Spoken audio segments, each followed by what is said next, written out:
안녕하세요. 저는 게임을 되게 좋아하거든요. 근데 이제 롤 같은 어려운 게임은 잘 못합니다. 제가 좋아하는 게임은 되게 혼자 하는 게임 있잖아요.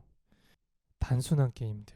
예를 들면 어떤 게 있을까? 슈퍼마리오, 젤다의 전설 뭐 이런 것들.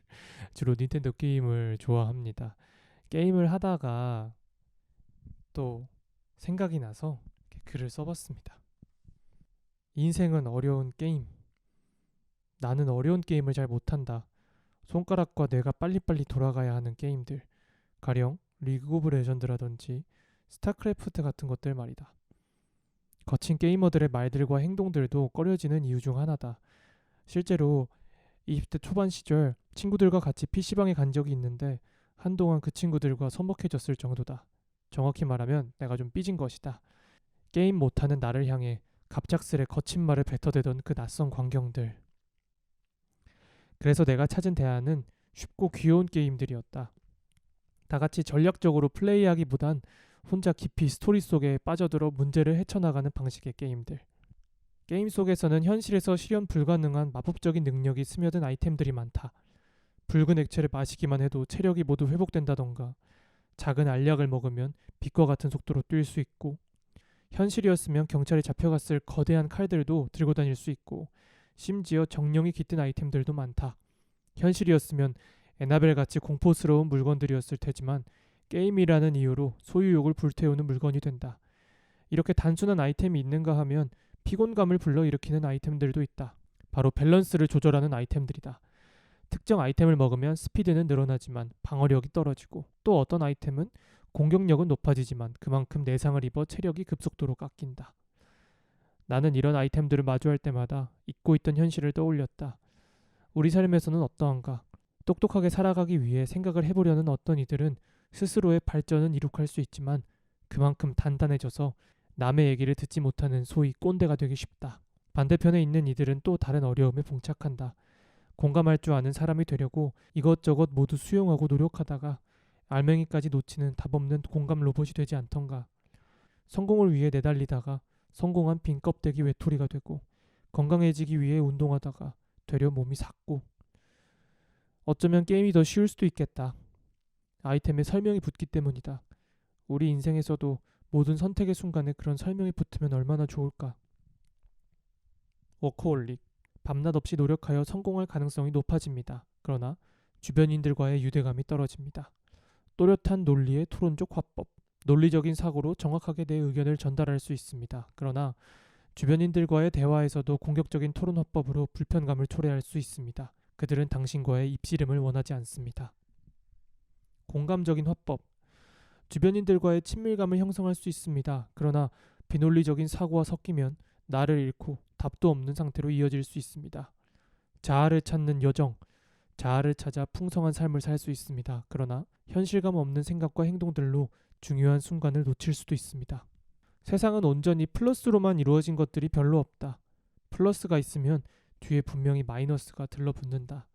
마이너스가 있으면 플러스 또한 찾아온다. 그래서 평생 플러스와 마이너스를 계산해야 하는 삶. 손가락을 접고 펴가며 살아가야 하는 피곤한 우리네 인생. 그러다가도 결국 계산이 틀려서 빗금쳐지는 안쓰러운 존재들. 오답을 인정할 수 없는 어떤 이들은 자기에게 주어진 마이너스 위에 조용히 암막 커튼을 친다. 그리고 플러스만 생각하며 자기는 옳다고 스스로를 자꾸만 합리화한다. 어느 정도 수준에서는 그것이 자존감이라고 부를 수 있지만 자기 기만이라는 선을 넘는 순간 그에게 주어진 마이너스는 더 이상 자기만의 것이 아니게 된다. 그 마이너스는 금세 늘어나 주변인들에게 마구 뿌려진다. 주변을 황폐화시키는 한 사람의 마이너스. 왜 그렇게 동양의 철학자들이 중용을 외쳤는지 알 것 같다. 결국 인생을 건 계산의 결과값이 0으로 수렴하더라도 그 결과값을 도출하기 위해 각자의 인생은 빡빡하게 오답노트로 가득 채워져 있을 테니까.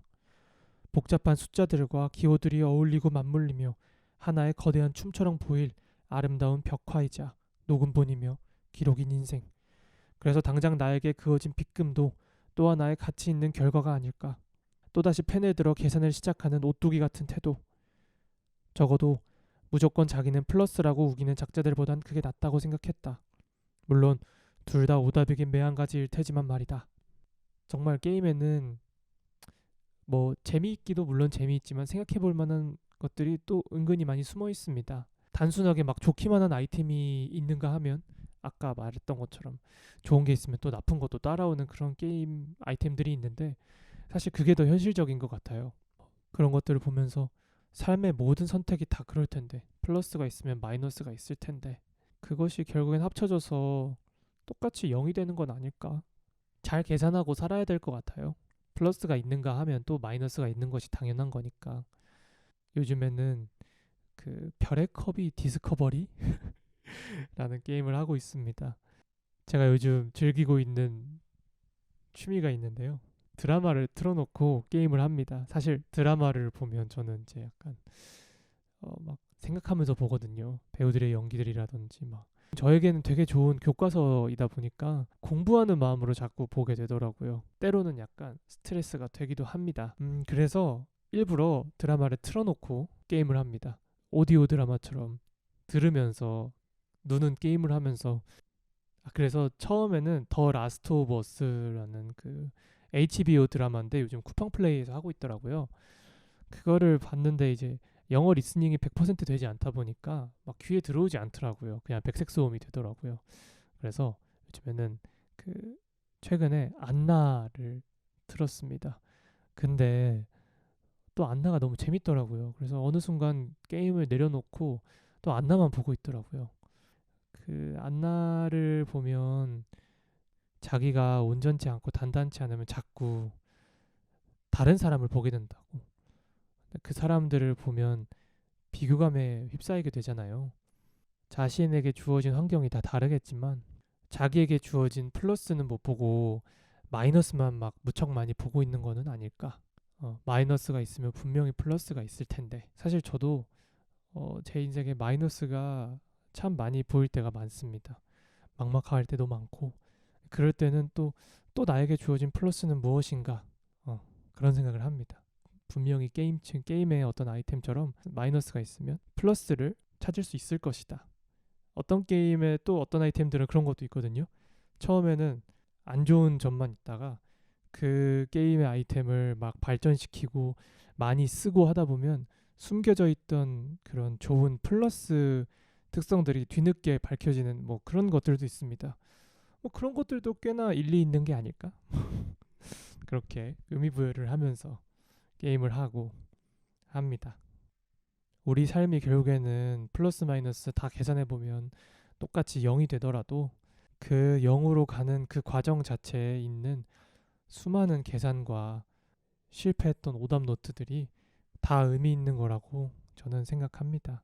그 삶의 과정이 정말 멋진 작품 같은 여정이 되었으면 좋겠습니다. 최근에 이어령 선생님의 책을 다시 읽었었는데 이어령 선생님이 마지막에 이제 하셨던 말씀 중에 하나가 눈물 한 방울이었습니다. 한 방울. 제가 과연 그 눈물 한 방울의 의미를 다 이해할 수 있을까요? 그분이 흘리는 그 눈물 한 방울이 훨씬 더 응축돼 있는 인생의 결과값 아닐까? 뭐 이런 생각을 합니다.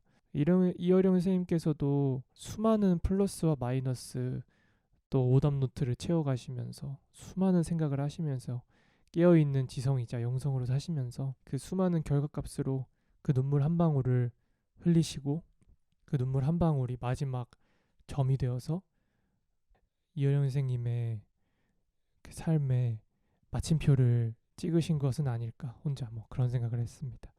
이어령 선생님 책은 지금도 계속 나오고 있어요. 다음에 제가 기회가 되면 제가 읽고 있는 또 읽었던 선생님의 책들을 조금씩 리뷰해보고 싶기도 합니다. 다음 시간에는 이제 1화부터 지수쌤 하면 나왔던 저의 멘토쌤 유지수 선생님을 모시고 한번 이야기를 나눠볼까 합니다. 오늘도 들어주셔서 감사합니다. 안녕.